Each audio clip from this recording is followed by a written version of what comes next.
Can you remember the moment your favorite film first grabbed you? When you pulled your favorite book off the shelf, what was it that kept you turning those pages?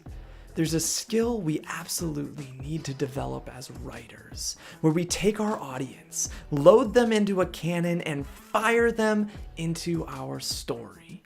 Doing this is not only possible, it is completely necessary. And when you know how to do it well, you can tell better stories.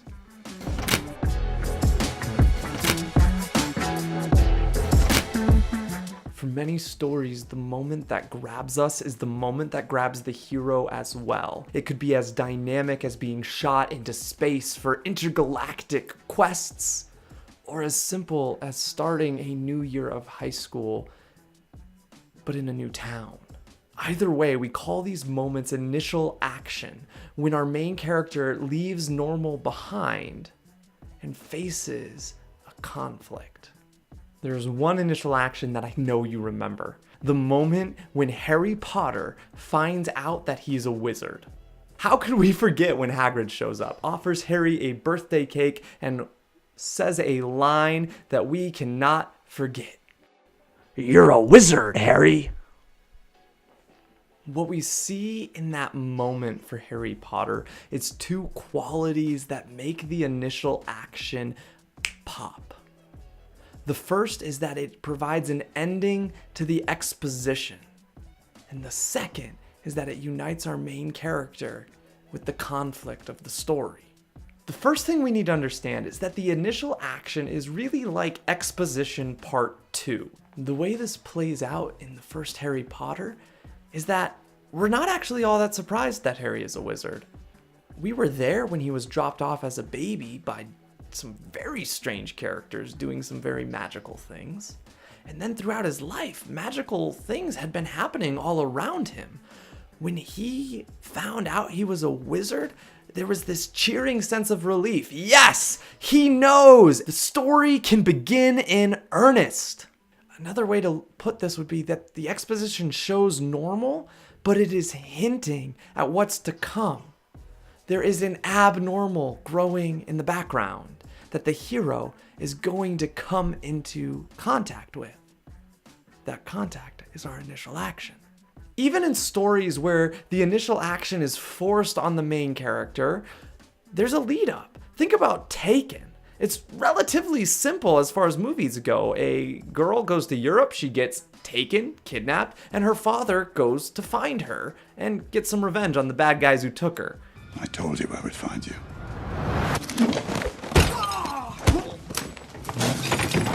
But before that moment happens, there is a lot set up. We find out that the father has some sort of past where he was really good at kicking butt. We find out that the girl has kind of been lying to her dad and not following his advice for international travel. The stage is set for something to go wrong and dad to kick his skills into action. The exposition has hinted that something is coming, and when it comes, we are thrust into the story. The second quality we talked about is that the initial action unites the main character and the conflict. This one's a little more subtle in Harry Potter, because on its surface, the conflict seems simple, right? Harry needs to defeat he who shall not be named.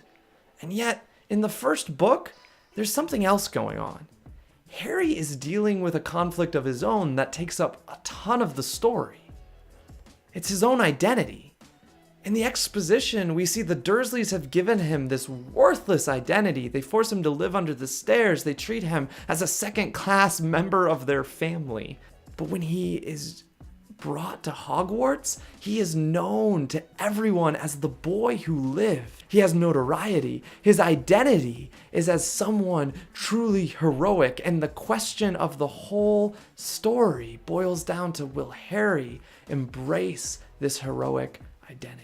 When you look at the story, you begin to notice all the conflict lines up with Harry wrestling with who he is really.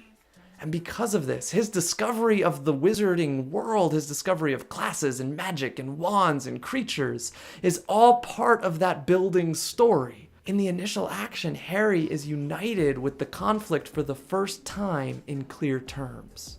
Now, like anything in writing, initial action isn't always as clean-cut as we'd like it to be. Sometimes it starts one moment and then drags out until the hero takes up the fight.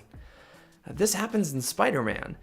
The initial action, you could say, is when he gets his spider powers, but immediately afterwards he continues acting like a normal kid. It's life as normal, just with the addition of spider powers. He takes up the fight when Uncle Ben dies. And between these two moments, you have a long stretch where you could argue there's some building conflict as Spider-Man begins to decide whether he's going to be a hero or not. The point I'm making here is not that the initial action is one, the other, or the whole stretch, but that it's a little more complicated than we'd always like to believe it is. And that's okay. These are tools helping us to be thoughtful about how we tell stories. And in so many stories, we can look back and we can say, man, Spider-Man got his powers and then he became a hero. Luke lost his home and then he went out to be a Jedi.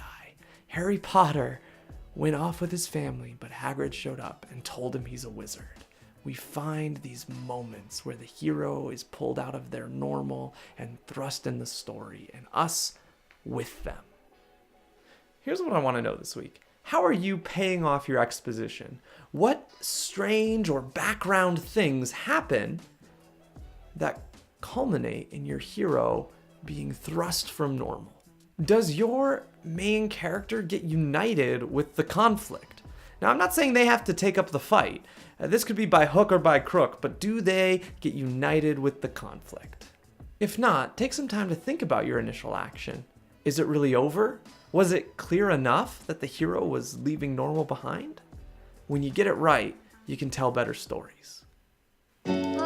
Here at Lion Country, we believe that storytelling is a large part of what makes us human. So every Saturday morning, we are putting out content on the craft of writing to help you tell better stories.